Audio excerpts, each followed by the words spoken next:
Hello everyone, मेरा नाम है सुब्रतम और आज इस वीडियो में हम बात करेंगे डिवोर्स बाय म्यूचुअल कंसेंट। यानी कि डिवोर्स बाय म्यूचुअल कंसेंट होता क्या है, अगर इस ग्राउंड पे डिवोर्स लिया जा रहा है तो उसका प्रोसीजर क्या है, इस डिवोर्स की पिटीशन किस कोर्ट में फाइल होगी, उस पिटीशन में क्या क्या चीजें मेंशन करनी है, कौन कौन सी कंडीशन है जिसको फुलफिल करने के बाद आपको डिवोर्स मिल पाएगा।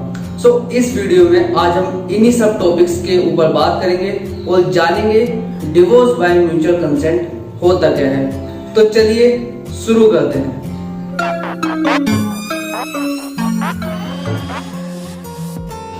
सबसे पहले हम बात करते हैं डिवोर्स बाय म्यूचुअल कंसेंट होता क्या है। डिवोर्स बाय म्यूचुअल कंसेंट का मतलब है जब दोनों पार्टी पीसफुली सेपरेट होने के लिए एग्री हो।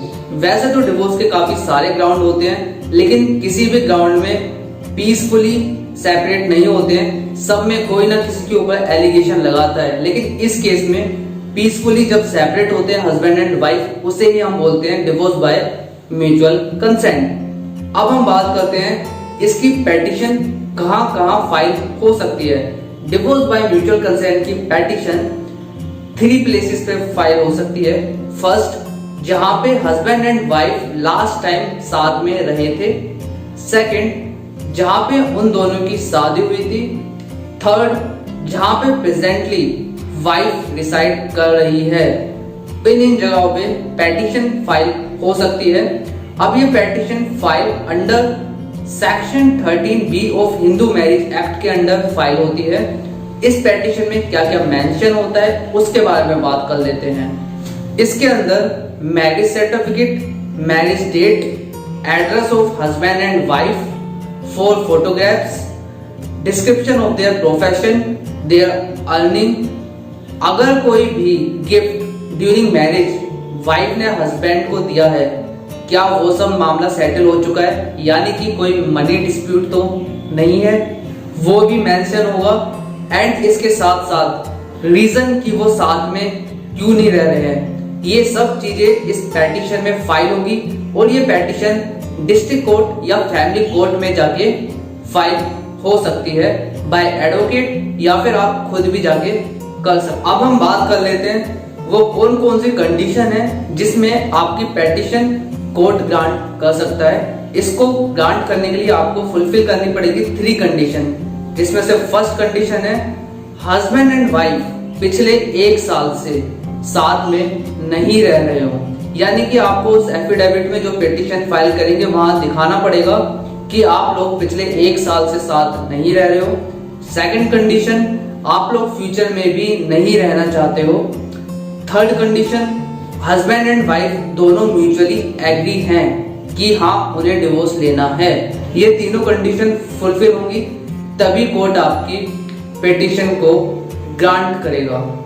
अब इन सब कंडीशन के फुलफिल होने के बाद कोर्ट आपको 6 मंथ्स का टाइम देगा। इस टाइम पीरियड को कूलिंग पीरियड बोलते हैं कि कभी कभी ऐसा होता है कि हीट ऑफ द मोमेंट में डिवोर्स की बात आ जाती है, इसलिए कोर्ट आपको 6 मंथ्स का टाइम देता है कि इस बीच में अगर हस्बैंड एंड वाइफ के बीच में समझौता हो जाता है वो फिर से वापस रहने लग जाते हैं, इसलिए कोर्ट 6 मंथ का टाइम देता है। इसको हम कूलिंग पीरियड कहते हैं। अगर ऐसा कुछ नहीं होता है तो आप 6 मंथ्स के पास कोर्ट के पास फिर जाते हैं, उसको हम बोलते हैं सेकंड मोशन।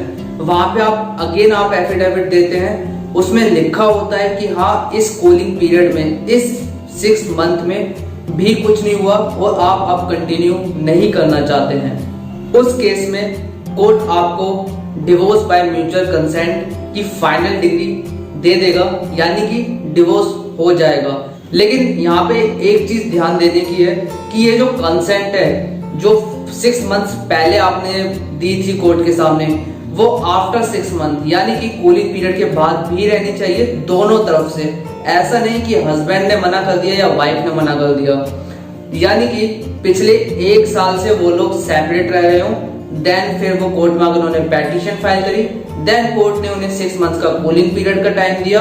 और अब 6 मंथ्स के बाद जब आप जाते हैं, सो जो कंसेंट स्टार्टिंग से थी दोनों की म्यूचुअली एग्रीड थे डिवोर्स के लिए, सो लास्ट टाइम तक भी वो एग्री रहने चाहिए।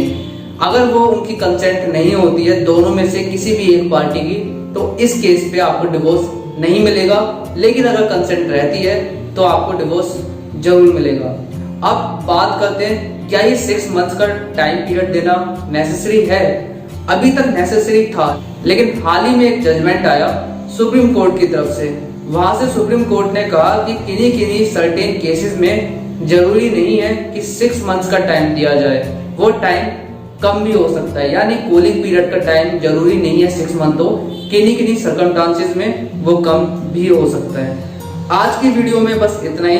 अगर आपकी कोई भी क्वारीज क्वेश्चन हो आप कमेंट में बता सकते हैं। एंड अगर आपको ये वीडियो इन्फॉर्मेटिव लगी हो तो प्लीज लाइक एंड सब्सक्राइब।